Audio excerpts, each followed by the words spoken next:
Hello दोस्तों, नमस्कार। एक बार फिर स्वागत है आपका यूट्यूब चैनल पहलवान गुरुद्दीन ग्रुप ऑफ कॉलेज में। और मैं इतिहास प्रोफेसर गंगाराम विश्वकर्मा एक और वीडियो लेकर आया हूं, जिसमें हम बात करेंगे हुमायूं के बारे में। दोस्तों, पिछली वीडियो में आपने देखा कि किस प्रकार मुग़ल साम्राज्य के पहले भारत की राज्य स्थिति किस प्रकार की थी। विभिन्न छोटे छोटे राज्य किस प्रकार आपस में लड़ा करते थे, और बाबर के समय में भारत विजय की पृष्ठभूमि किस प्रकार की थी। जब बाबर भारत की ओर बढ़ा, उसने पानीपत का प्रथम युद्ध जीता। इसके बाद खानवा का युद्ध, चंदेरी का युद्ध, घाघरा का युद्ध आदि युद्धों में विजय प्राप्त कर एक नए राजवंश की स्थापना की, जिसे इतिहास में हम मुगल वंश के नाम से जानते हैं। तो इसी क्रम में हम आज बात करेंगे उसके पुत्र हुमायूं के शासनकाल के बारे में, उसके जीवन की प्रमुख घटनाओं के बारे में। तो दोस्तों, अगर अभी तक आपने हमारा चैनल सब्सक्राइब नहीं किया है तो ज़रूर कीजिएगा। साथ ही बेल आइकन को भी प्रेस कीजिए, जिससे हमारे चैनल पर अपलोड होने वाली वीडियो के नोटिफिकेशन आप तक पहुंचते रहें। और वीडियो पसंद आए तो अपने मित्रों एवं दोस्तों को शेयर भी कीजिए। साथ ही वीडियो पर लाइक कीजिए और कमेंट्स कीजिए, जिससे हम और भी अच्छी वीडियो आप तक पहुँचाते रहें। चलते हैं आज की वीडियो पर। हुमायूं। दोस्तों, हुमायूं ने 2 बार शासन किया दिल्ली पर, 1530 से 40 ईस्वी और 1555 से 1556 ईस्वी तक। हुमायूं का पूरा नाम नासिरुद्दीन मोहम्मद हुमायूं था। उसका जन्म 1508 ईस्वी में काबुल में हुआ था। यह बाबर की 3 पत्नियों में से माहम बेगम का पुत्र था। इसकी बहन गुलबदन बेगम थी। हुमायूंनामा में लिखा गया है कि बाबर ने अपने राज्य का निर्माण हुमायूं के लिए ही किया था। 12 वर्ष की छोटी उम्र में ही उसे बंदशखां के प्रशासन की देखभाल के लिए नियुक्त किया गया। बाबर के साथ उसने कई युद्धों में भाग लिया था। हुमायूं के कार्यों से प्रसन्न होकर बाबर ने उसे आगरा की विजय से पश्चात पर्याप्त धन एवं कोहिनूर हीरा भी भेंट किया था। अपनी मृत्यु के पूर्व ही बाबर ने हुमायूं को अपना उत्तराधिकारी घोषित कर दिया था। तथापि बाबर की मृत्यु के चौथे दिन ही वह गद्दी पर बैठा। इस विलंब का कारण संभवतः बाबर के वजीर निजामुद्दीन अली मोहम्मद खलीफा का षड्यंत्र था। वह बाबर के रिश्तेदार मेहंदी ख्वाजा को गद्दी दिलवाना चाहता था। अंततः यह षड्यंत्र विफल हो गया और हुमायूं आगरा की गद्दी पर बैठा। हुमायूं मुगल शासकों में एकमात्र शासक था जिसने अपने भाइयों के साम्राज्य का विभाजन कर दिया था। प्रारंभिक कठिनाइयाँ थीं। हुमायूं के सामने निम्न समस्याएं थीं। हुमायूं के निकट संबंधी मिर्जाओं का विद्रोह। इन मिर्जाओं में उसके चचेरे भाई मोहम्मद जमान मिर्जा, मोहम्मद सुल्तान तथा मेहंदी ख्वाजा प्रमुख थे। अफगान शक्ति का पुनरुत्थान हो रहा था। साम्राज्य विजय के बाद भी संगठित प्रशासन की नींव नहीं डाली जा सकी थी। उसके अमीर वर्ग में विविध नस्ल के लोग थे और उनमें प्रतिस्पर्धा थी। तैमूर राजवंश में साम्राज्य विभाजन की परंपरा थी। बाबर ने हुमायूं को सुझाव दिया था कि वह अपने भाइयों के साथ नम्र व्यवहार करे। कामरान उस समय काबुल और कंधार का गवर्नर था और उसने पंजाब के गवर्नर मीर यूनुस अली के विरुद्ध शक्ति का प्रदर्शन कर पंजाब, मुल्तान और हिसार फिरोजा पर भी नियंत्रण कर लिया।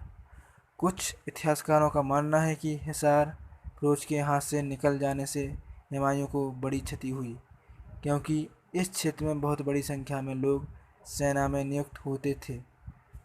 हुमायूं ने अपने दूसरे भाई अस्करी को संभल का और हिंदाल को अलवर का क्षेत्र दिया। हुमायूं की सबसे बड़ी कठिनाई उसके अफगान शत्रु थे। हुमायूं का समकालीन शत्रु अफगान शेर खां था, जो शेरशाह सूरी के नाम से विख्यात है। हुमायूं का दूसरा प्रबल शत्रु गुजरात का शासक बहादुर शाह था। हुमायूं का प्रथम अभियान चुनार का अभियान था, जो 1531-32 ईस्वी में किया गया था। इस समय चुनार का किला शेर खां के अधीन था। शेर खां ने हुमायूं की अधीनता स्वीकार कर ली तथा अपने पुत्र कुतुब खां को मुगलों की सेवा में भेजा। हुमायूं के राजत्व काल में पूर्वी अफगानों से मुकाबला 1532 ईस्वी में दोरहिया में हुआ। दोरहिया के युद्ध में हुमायूं ने अफगान शासक मोहम्मद लोदी को परास्त किया था। इसके बाद उसका जो प्रमुख विद्रोह या जो अभियान था, कालिंजा अभियान तथा गुजरात विजय थी। हुमायूं ने 1534 ईस्वी में कालिंजर का अभियान किया। उस समय कालिंजा का शासक प्रताप रुद्रदेव था। हुमायूं का कालिंजा का आक्रमण मूलतः बहादुर शाह की बढ़ती हुई शक्ति को रोकना था। 1532 ईस्वी में बहादुर शाह ने रायसेन के महत्वपूर्ण किले को जीत लिया था एवं 1533 ईस्वी में मेवाड़ को संधि के लिए विवश किया। मेवाड़ पर उस समय सिसोदिया वंश के अल्पायु शासक विक्रमादित्य का शासन था। बहादुर शाह के इसी कारण के समय मेवाड़ की राजमाता कर्णावती ने हुमायूं के पास राखी भेजी थी। हुमायूं ने 1535-36 ईस्वी में बहादुर शाह को पराजित कर दिया और गुजरात, मालवा और चंपानेर के किलों पर अधिकार कर लिया। इस तरह मालवा और गुजरात पर हुमायूं का कब्जा हो गया। 1534 ईस्वी में सूरजगढ़ की लड़ाई में बिहार तथा बंगाल की संयुक्त सेना को पराजित कर शेर खां आर्थिक तथा राजनीतिक रूप से काफ़ी समृद्ध हो चुका। शेर खां को दबाने के लिए हुमायूं ने चुनारगढ़ का 1538 ईस्वी में दूसरा घेरा डाला और किले पर अधिकार कर लिया। तब तक शेर शाह ने रोहतासगढ़ किले का कब्जा कर लिया। चौसा का युद्ध। हुमायूं ने बंगाल का अभियान किया। 1538 में हुमायूं ने गौड़ पर अधिकार कर लिया। गौड़ में फैली चारों ओर लाशों के ढेर को देखकर हुमायूं ने इसका पुनर्निर्माण कर इस स्थान का नाम जन्नताबाद रख दिया। हुमायूं और शेर शाह के बीच करमनसा नदी के किनारे निर्णायक लड़ाई चौसा का युद्ध 29 जून 1539 को लड़ा गया, जिसमें हुमायूं की पराजय हुई। हुमायूं अपने घोड़े सहित नदी में कूद पड़ा और एक भिश्ती शमसुद्दीन अतगा खां को सहायता से अपनी जान बचाई थी। इस विजय के फलस्वरूप शेर खां ने शेर शाह की उपाधि धारण की तथा अपने नाम का खुतबा पढ़ पाया और सिक्के ढलवाने का आदेश दिया। 17 मई 1540 को बिलग्राम कन्नौज के युद्ध में शेर शाह ने हुमायूं को पुनः पराजित किया और हिंदुस्तान के तख्त पर कब्जा कर लिया। कन्नौज के युद्ध की पराजय ने हुमायूं को 1553 ईस्वी तक हिंदुस्तान से बाहर निर्वासित जीवन जीने के लिए मजबूर किया। तो इस प्रकार चौसा और कन्नौज की लड़ाई के बाद हुमायूं भारत से निर्वासित हो जाता है। साम्राज्य की पुनः प्राप्ति किस प्रकार होती है? हिंदुस्तान पर पुनः अधिकार करने के लिए हुमायूं 5 सितंबर 1554 ईस्वी को पेशावर पहुंचा। फरवरी 1555 को लाहौर या पर अधिकार कर लिया।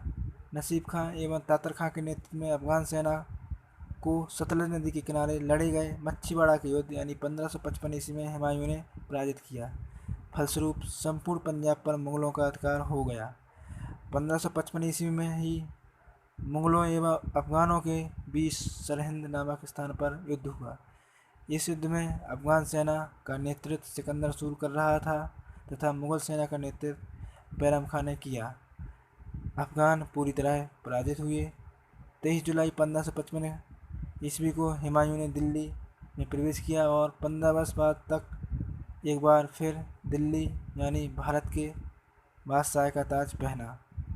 24 जनवरी 1556 ईस्वी को दीन पनाह तथा सिरमंडल स्थित अपने पुस्तकालय की सीढ़ियों से उतर रहा था, तभी पैर फिसल जाने के कारण गंभीर रूप से घायल हो गया। तत्पश्चात 26 जनवरी 1556 ईस्वी को हुमायूं की मृत्यु हो गई। इतिहासकार लैनपूल के अनुसार हुमायूं जीवन भर लड़खड़ाता रहा और लड़खड़ाते हुए अपनी जान दे दी। तो इस प्रकार दोस्तों इस वीडियो में आपने देखा हुमायूं के बारे में, उसके जीवन की प्रमुख घटनाएं, उसके समय जो प्रमुख युद्ध लड़े गए, चाहे वो चौसा का हो या कन्नौज बिलग्राम का, इसके बाद मच्छीवाड़ा का युद्ध और अंत में उसकी किस प्रकार मृत्यु हुई। दोस्तों वीडियो को पूरा देखने के लिए धन्यवाद। अगर वीडियो पसंद आई हो तो अपने दोस्तों एवं मित्रों को शेयर भी कीजिए तथा वीडियो पर लाइक एवं कमेंट्स कीजिए, जिससे हम और भी अच्छी वीडियो आप तक भेजते रहें। अगली वीडियो में हम बात करेंगे शेर शाह सूर्य के बारे में। तब तक के लिए नमस्कार, धन्यवाद।